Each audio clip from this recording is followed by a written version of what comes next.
E aí, pessoal, tudo bem? Meu nome é Alana Silva, eu sou estudante do segundo ano do curso de Informática no turno matutino e, juntamente com o meu grupo, hoje eu vou levar vocês a entender um pouquinho mais sobre MMA.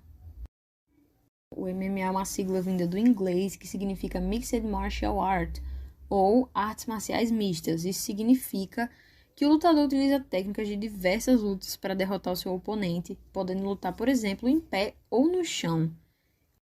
Esse MMA que a gente conhece hoje teve origem aqui no Brasil mesmo, na década de 1930, na época em que Hélio Gracie, para popularizar o jiu-jitsu no Brasil, promoveu diversas lutas de especialistas do próprio jiu-jitsu, bem como mestres de outras artes marciais.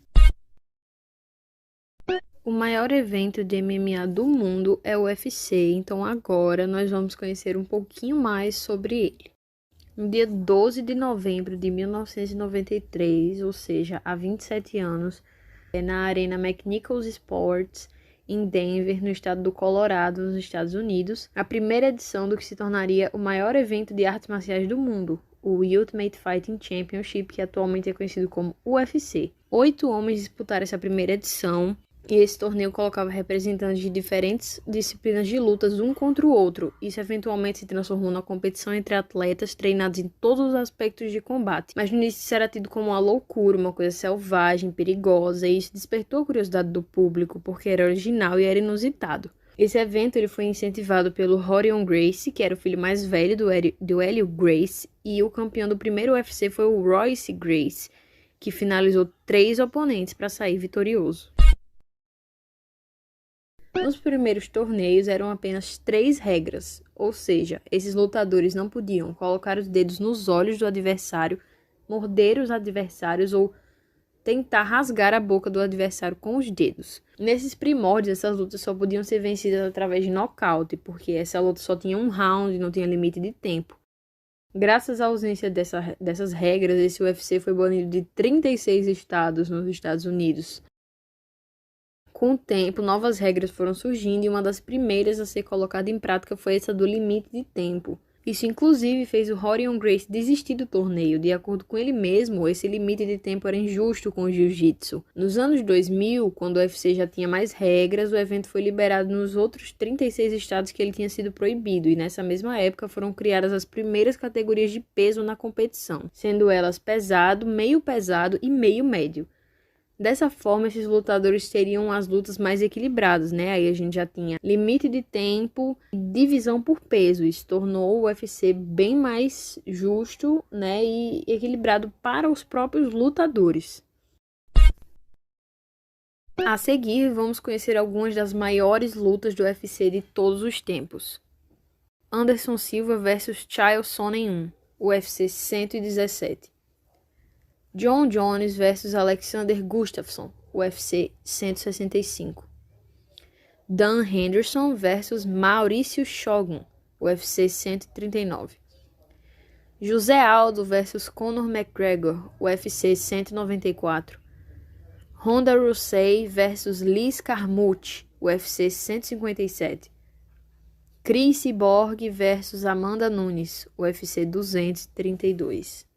Atualmente existem diversas regras no MMA e elas são praticadas inclusive no UFC. Se um dos lutadores desrespeitar por algum acaso algumas dessas regras, ele vai ser penalizado na sua pontuação por cometer uma falta. O árbitro é o único que pode definir se houve ou não uma falta. Caso o árbitro decida que a falta não ocorreu, os juízes laterais não devem penalizar a pontuação do lutador. Essas lutas não precisam mais ser encerradas com nocaute, e agora elas têm novas regras. As lutas podem se encerrar caso o lutador bata no tatame, indicando que não suporta mais o golpe, o treinador jogue a toalha no ringue, o lutador desmaie ou o juiz decida que ele não pode mais continuar ou o tempo de luta se esgote.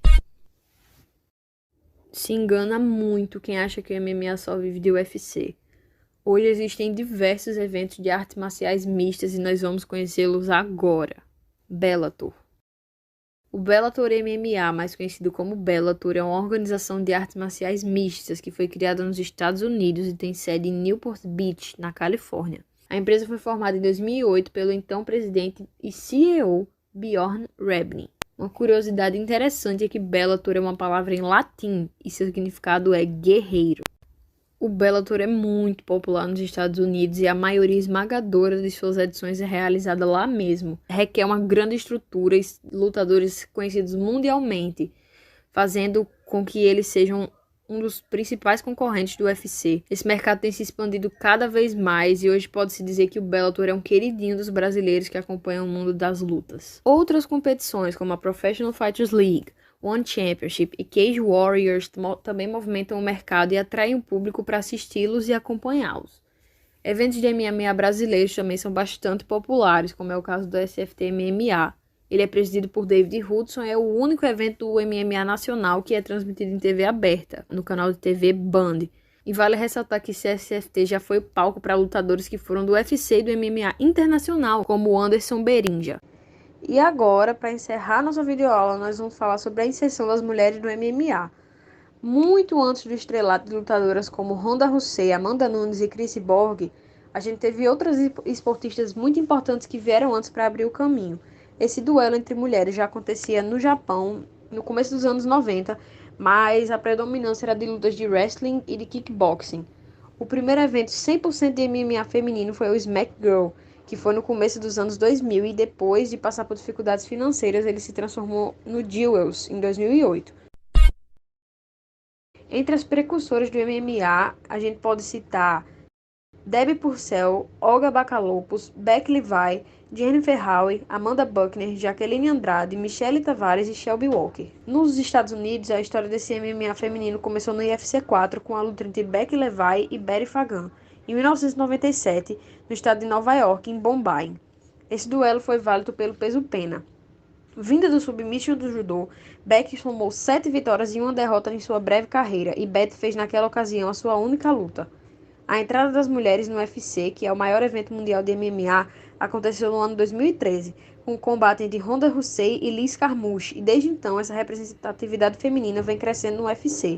No ano dessa luta, o UFC teve 4% de suas lutas protagonizadas por mulheres, e em 2020 esse número subiu para 18%. Agradecemos a todos que assistiram a nossa videoaula. Espero que vocês tenham gostado do vídeo.